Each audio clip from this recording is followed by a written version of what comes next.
Look at the picture. See the skull.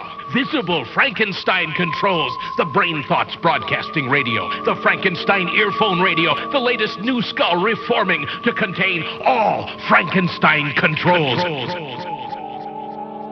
Hello everyone, welcome to Frankenstein Control, the podcast that tries to simulate what it would look like if Vice News Tonight was unexpectedly presented by a clown. Well, hey kids! Today, President Trump signaled that the U.S. will recognize Israeli sovereignty over the Golan Heights region of the Levant, a move that's sure to result in conflict and possibly violence.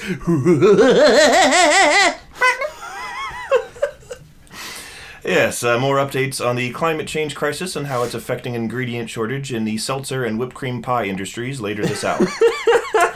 But for now, welcome. Hey guys, how's it? He's back! I'm back, Taylor! God, fuck! Oh. Well, I've seen more shocking things. I kind of like the clown version better. Let's just keep him. Same. Clown Taylor, or whatever you are, do you think you could do a good impression of how Taylor normally talks? Well, I'll see if I can try. Hello everyone, I am Taylor Russell. I'm here to host the Frankenstein Control podcast. It's that Taylor sounds a lot more depressing than normal. I think you could liven it up a little bit. I will try my best. No, Clambo! Clambo, out of here with that. Do Taylor. The one we know and love. The one we know.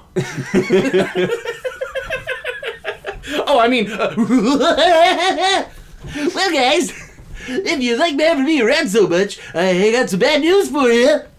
What's that? When a clown reached his 450th birthday, he explodes into confetti. Luckily, it's only by 390... Well, I'm glad there was minimal blood in that confetti. This is a lot better than last time. Yeah, they're sort of dehydrated human organs. There's 3 kidneys, though. I don't know what to make of that. Clowns have very strange anatomy. They're mostly kidney. They don't have lungs or hearts, just a lot of kidneys. A clown body is the an anatomical equivalent of a clown car. There's just like a shit ton of organs stuffed into an impossibly small space. Like that thing that Taylor... Oh, he's not here. Where's Taylor's gonna get back? That's it, clowny boy! I got my clown crowbar here to pry out that clown kidney! He's dead. That's a lot of confetti. He exploded. We had a party. Oh, well that removes the satisfaction I would have from killing him. Have you ever pried the nose off of a clown with a crowbar? That isn't a foam nose. Yeah, it's a real nose. It's part of their body. Worth a fortune in Chinese medicine. Well, okay, hold on. Let me get situated behind that chair. You got. Oh, I found the nose. Oh boy, And you lost the nose. Oh boy. Once it's been honked, it will never inflate again. After he's dead. The final honk. Well, that was very odd. Anyhow, getting back on track here, we have to, make sure our sponsors get their what they paid for. Oh, okay. Frankenstein Control is brought to you this time by a new chain of prepackaged lunchbox stores operating in most airports along the East Coast. Get Bento. Featuring $18 5x4-inch packets containing 2 crackers and 3 slices of meat that have been sprayed with a compound that smells like salami. Are you a grown-up 90s kid who remembers the fun of Lunchables but never understood mom or dad's intense antipathy when you asked for one? Get Bento. Now with some locations at convenience stores. So yes, all you millennials who apparently love to travel so much, the only place that I see that we apparently do are the same clickbait sites that have millennials traveling, blah, blah, blah. Millennials aren't doing anything, they're traveling the world. Then like right alongside that, they'll have an article about how like we're all sick and can't go to the doctor and can't buy houses and shit. So yeah. I don't know what information they're fucking working from. Well, it's easy. B-Rye. We spend all of our money on world travel, and it's why we can't afford food. That's right. Well, Frankenstein Control is also brought to you by B-Rye's smug self-assurance and certainty that he is the first comedian ever to get in a lick at the high price of airport stores, as well as how dangerously this all skirts the whole "what's the deal with airline food" line. So, Gee, B-Rye, it's like you were recently at an airport of some sort. I was there as recently as yesterday afternoon. Oh my God! Because we went to PAX, and by we I mean my wife and I. You went? Not you. You went to Proctologist Association Extreme? We were trying to go to that one, but it sold out. Oh, it sold out. It really sucked. Oh, you went to the other PAX. Yeah, fortunately there's a video game convention in town. We were able to pick that one too. Nah, it's not as much butt fun. No. Yeah, did you get anything shoved up your ass? No, sadly. What was the point then? Well, wait. I asked myself that the whole time. You went through the TSA, so something probably did get shoved up your ass. Yeah. Well, take it out. Be right? Or what are you hiding up there? Are you hiding turds? He's got a turd! This guy's trying to smuggle poop in his ass. Can you imagine if TSA agents actually tackled somebody and were like tasing them and shit for that? This guy's got poop. I don't know. Run! If somebody pooped on me while I was having to cavity search them, I'd probably tase them too. You know what? That's Let's out of just get off principle the and not of subject. terror. Yeah. Let's just get off the subject entirely because you animals can't be trusted with. We can't. It's disgusting. Did you Yeah. stand in the metal detector line and scream, "I have a bomb"?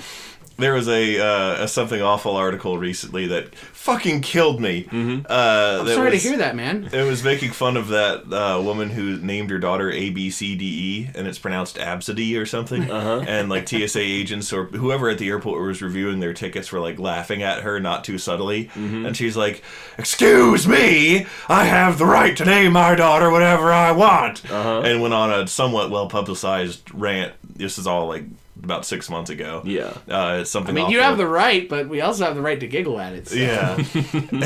something Works both ways, sister. SomethingAwful.com wrote like because apparently the mom had a blog, and SomethingAwful.com wrote like a fake blog update for her where it's like, then you had the nerve to detain my son whose name is I Have a Bomb. It's short for his full name, which is I have a bomb inside my body. I was forced to swallow it at gunpoint, and I don't know when it will detonate. Oh, wow. Oh, that was really funny. That one got me pretty good. No, we went to PAX. That is the Penny Arcade Expo, and it was super fun and super awesome, and probably the only time in our life we'll be able to, at least for the foreseeable future of the next 10 to 20 years, be able to afford doing something like that. But yeah, we had a good time. We had a bunch of really cool panels. It was good to be surrounded by our people. And I can tell you, the Utilikilt is in. The Utilikilt is always in. It's super in. According to con folk. Yes. So yeah. I mean, there's no better way to vent the testically mist that is con funk directly into a room than to wear a Utilikilt.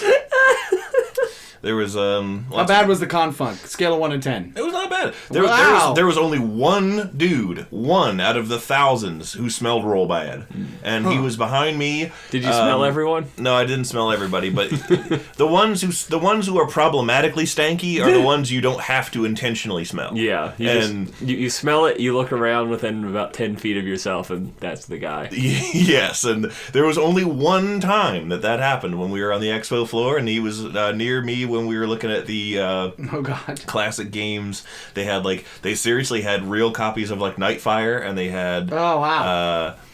all kinds of The real sad part is Nightfire qualifies as a classic game now. yeah, well, I mean, classic Xbox. This is, of course, alongside the SNES games and the N64 cartridges and Now, those are games if you're an old fuck. the real classic shit. But they had good ones. They had GTA Vice City at the same booth, and for the PS2. Oh, wow. And it was a fun stroll down memory lane just looking at all of that. I really enjoyed the multiple days long just love letter to my favorite medium. Yeah. You know, it was really Books? No, video games. Oh, I thought you were like all smart and shit. I am all smart and shit. See, the thing about me is that my fantasy escapism wheel is an Ouroboros. It's just an ever-turning wheel of, you know, like, I read a fantasy book and it makes me want to play a fantasy game, which makes me want to draw a fantasy thing, which makes me want to read a fantasy book, which makes me want to watch a fantasy show or anime, which makes me want to do all the other stuff. And speaking of my fantasy books, there was one single person there who actually was wearing a mist cloak. And I was like, oh shit, are you Vin from Mistborn? And she was like, I'm Vin from Mistborn. And I was like, rad. And then she was like, security. No, she's like, it's good to meet another Sanderson fan. Security, get this man a way cool bag of swag. Woo! Because they liked you. I guess. And then she made a pass at you. And then you were like, I was security. with my wife. My wife is actually who, like, called up to her first and was like, excuse me, my husband wants to ask if your costume's from Mistborn. And she's like, yeah, I am from Mistborn. Oh my god, you read Mistborn? And then Alyssa's like, you bitch! And glassed her. And like pulls her hair and shit. Stay away from my man! No, none of that happened. Although the same Mistborn lady was in line with us when we got Holly Conrad's autograph. Holly. Oh, Commander Holly? Yes. She was there? She was there with her D&D crew, because that's what she does now. So, like, her several good friends and then the strange cave goblin that they keep around with them as well. What's his name? Ross? They got a divorce. Really? Yes. Wait, what? Seriously? Yeah, seriously. Ross Oh, and Holly. wow. So, I actually have no problem with Ross O'Donovan at all. I like him. But Ada hates him for some reason. Ada despises him. I like him out of, like, he's the one in, you know, if I ever met Ross, I'd be like, I'm the one in my group of friends who got shit on all the time. So, you know, like, I kind of, like, game recognized game, buddy, and, you know, hang in there. I mean, I was indifferent to him. Like, I didn't mind if he was in something or if he was not in something. You find the depth of Ada's yes, that's what I'm getting to at. use the same big word twice in the same show, antipathy towards him. You find that humorous. Yes, I do. It's when he first started being on Game Grumps. He was just, like, really obnoxious and not funny to me, and it just kind of never got better, as far as I know. And then I just stopped watching anything with Rawson entirely. So for all I know, he's improved as a person and as a internet funny man. Yeah. But when You just weren't there for it. yeah, I was not there for that, and my feelings about him have not changed. I don't care for him. Yes, well... That's what 70% of our demographic says about me. So I'm glad at least we have some B-Rise out there.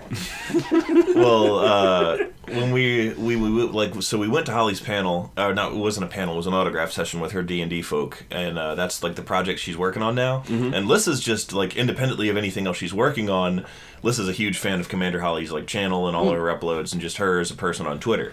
But we knew, like, next to nothing about the D&D thing she's doing, other than the name of her character, which is Strix. And so we're like, should we go to that panel, or, like, are we going to look like huge assholes because we don't say hi to any of the rest of them, and we don't know anything about their current project? We're just there to see Holly herself. And we sort of, like, felt like turds, but at the same time it was, you know, I mean, when else are you going to get the chance? So, Yeah. But after that, immediately after that, I got to talk to Tycho himself. Mm-hmm. Oh, that's how you spell RC. Yes. Oh, fuck you. Was he pig-like in appearance? That's No, he am so bald. Oh, he am so bald. Yes. Gabe is the one that is pig-like in appearance. Yes. I don't. There's an old meme. Folks at everyone's home, aware of- just look it up. Everyone's aware of the meme. And I could see Ada, like, sweating, holding it in, waiting for the moment that she could bust this chestnut out. I could see it. I love the Penny Arcade guys. They've been my childhood heroes for like the better part of the last 2 decades. Mm-hmm. And it was extremely cool to go to a panel where they drew the strip, and extremely cool to see them. And I got to talk to Tycho about how... you spell RC. No. I got to talk to him about writing this very show. Put the revolver down. Wait, really? Yeah.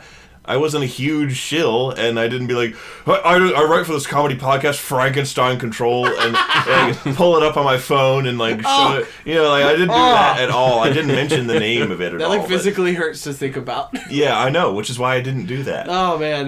Because my social anxiety was already through the roof. I was meeting a childhood hero, and I was taller than him. Be right. You do know you're taller than most people, right? Yes, I do. You're basically fucking Lurch, and the entire world is the Addams Family. Yes, the entire world is Thing.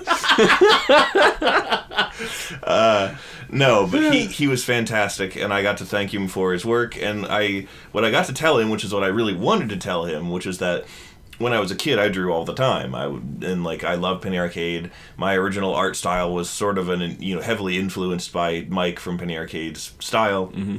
And I had a comic. We had FBM comics that I drew all the time. And I wanted to do that.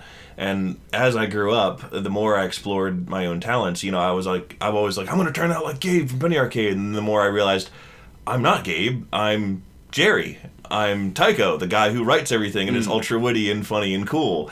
And I got to tell him that, and he seemed to enjoy it, and it was super cool and very fulfilling for me personally. And I very much enjoyed our exchange, and I liked that a lot. You went up to him and you were like, Jerry, I'm awesome. And he's like, grats, man. Let's see, what else do we do? Let's see. So, we went to a bunch of different panels. One of them have examined the social relationships in video games and like why you feel so attached to like they're real people. And it was like led by a bunch of doctors and sociologists, so it was really cool. Could Dr. Smartpants explain why I wanted to fuck Nick Valentine real good?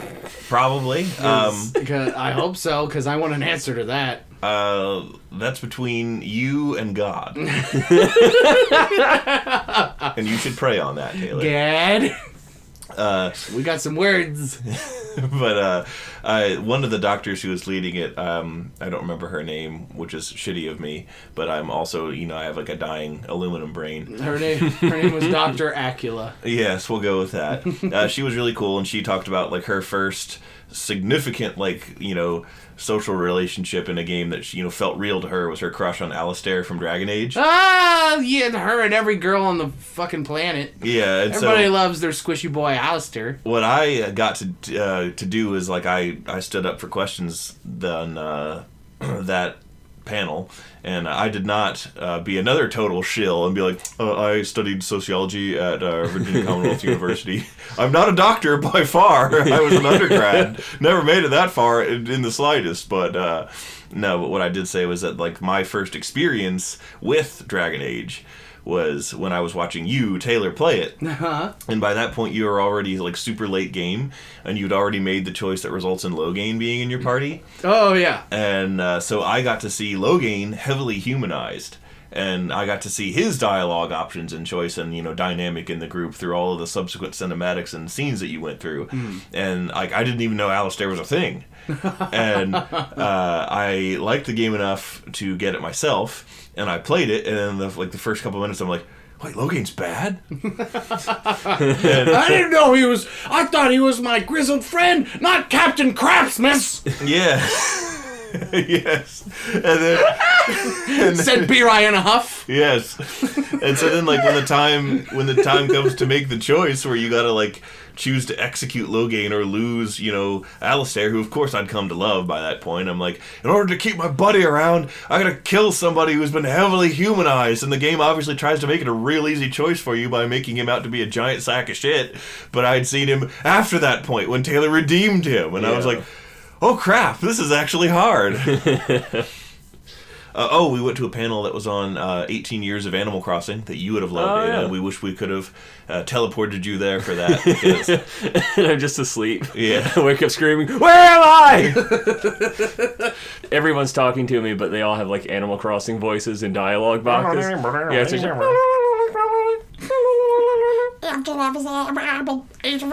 And then a big dude, the big stinky guy comes up and he's like,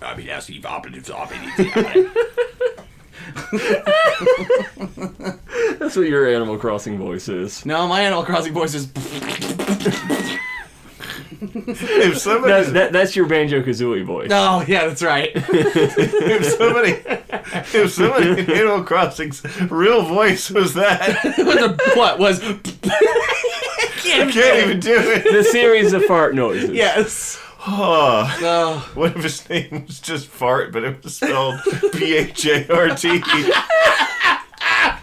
Best villager. I don't know why that makes it funnier, but it does. He increases the happiness of everyone in town while simultaneously making weeds grow everywhere.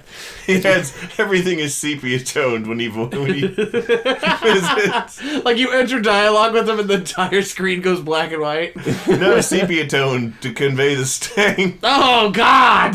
He has like a miasma. Yeah. Oh my god, that was funny.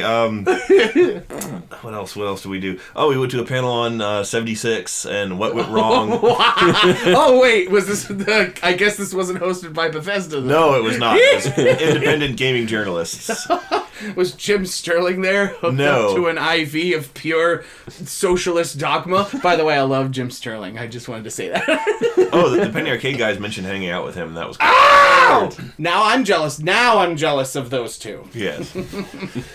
Fuck them having millions of dollars and fame and renown for over 10 years. They got to meet Jim Sterling. So the 76 panel was all about like what. Obviously, everything is the answer to this rhetorical question. Yes. But what went wrong and like possible like conceivable suggestions that Bethesda could do to like pull it out of the nosedive that it's in, just like those Boeings that crashed and killed all them people. Oh my God! Somewhere the flaming wreckage of 76 is burning in an Ethiopian field. Yeah. And it was really good. It was really informative, and they had a lot of really good suggestions that I probably still wouldn't play it because I'm past the point in my life where I want a multiplayer game. Yeah. But I don't know. I mean, they had that multiplayer Skyrim mod that looked really awesome, and then they found out the guy who made it stole code and charged money for the stolen code, and now they had to take it down, and all my dreams are ruined because one guy doesn't know how to program. Ah! Sorry, I'm not salty about that. I wanted to play multiplayer Skyrim.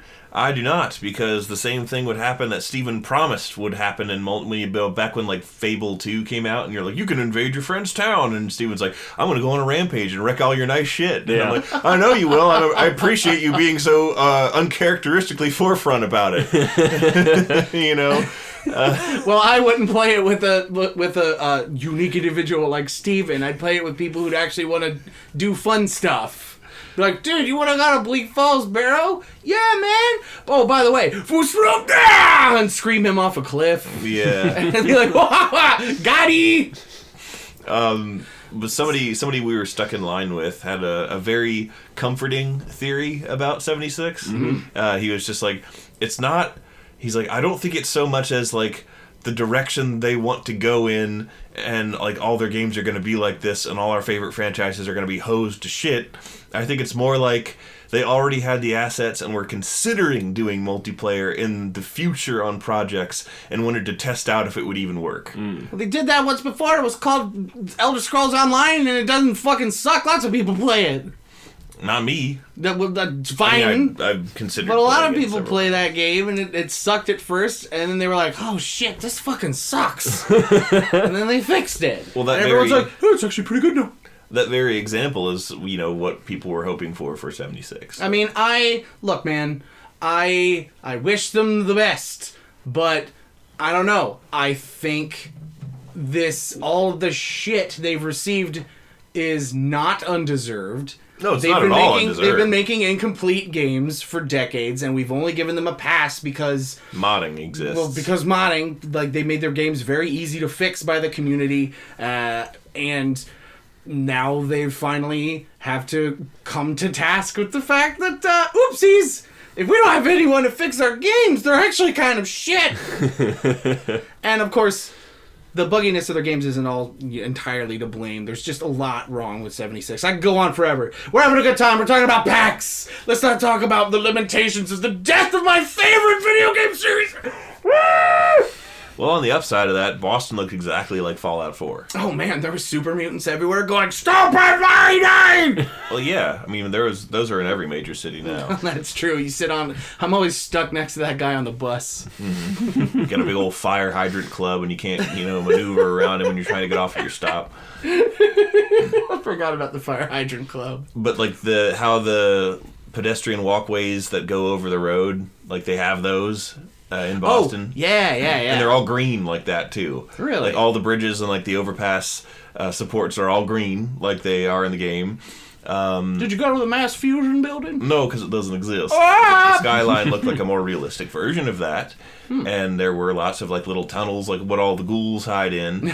The row houses... have ghoul tunnels. The row houses looked identical. Really? All of, like, the row houses, the gambreled sort of New England style roofs, they all looked exactly like that. Oh, yeah, you sent me a picture of one. I was like, damn, dog. I'm about to go in there and go on a semi-Lovecraftian side quest. Yep. And it was really cool seeing that. And I just generally enjoy seeing places that are vastly different from what I'm used to. Yeah.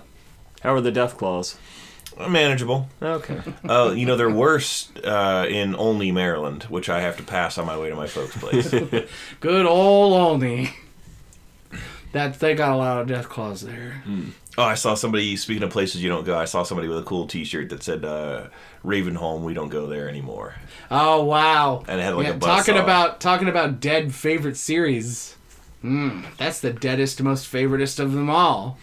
There's a lot of good cosplay. Like it was just fun. There was too many to name. It was a lot of fun. Do you take a lot of pictures? Lissa did because she does that now, and because I'm too lazy to do that, and apparently I don't take good ones. So like, Mirror's Edge isn't out or relevant anymore. So what are all the people who look vaguely Asian and are female gonna cosplay as this year? Overwatch characters. Well, at least there's more effort in that. Then I put on a tank top and red shoes. Let's go.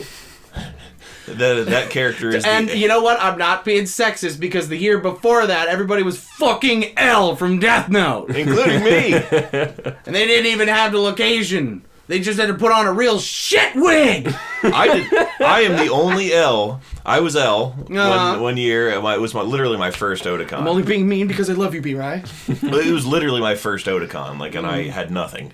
Nor I didn't have the money or the means or the community to actually cosplay. And so I did do L. And I actually didn't require a wig because I have naturally dark, that's right. You do have that, ass hair. Those naturally dark locks of yours. I just didn't comb my hair, and I looked good. Big striking eyes that I get lost in. What? Yeah. Well, did you go anywhere else besides Not So Stanky Fest? We went to a Panera. Come to Boston. Visit the Panera, you fucking mook. Well, that's more like New Jersey. Yeah. I don't know what I'm... You went to Panera and Kirby was there. Yeah. Yeah. I think I'd be better at a Boston accent, considering I've played Fallout 4 for 8 years. It's a pack the car in the yard one. I boot my Steam account up, and you scroll to Fallout 4, and in the hours category, it says, get a life, dude. I'm close to hitting 2,000 in Skyrim. Damn. Okay. So we are both sad in our own ways. But at least you found a wife who you can take to PAX. Meanwhile, I have a wife of my own, and she's right here. Well, Taylor, aren't you going to introduce us? Guys, this is Baloonia. She looks a little surprised. Yeah, she's very jumpy. She's always surprised. She's gasping. Permanent gasp. An O-shaped gasp. She smells funny. Could you please tell her to leave? Us That's perfectly fine. I understand. Bologna, could you go to the kitchen? And no! Look out for the knife! It's on the ground! Why'd you put the butcher knife on the ground, Edith Bologna? No! No! Now even you know I am a menace. I hand you the secrets to save the entire human race and the entire universe.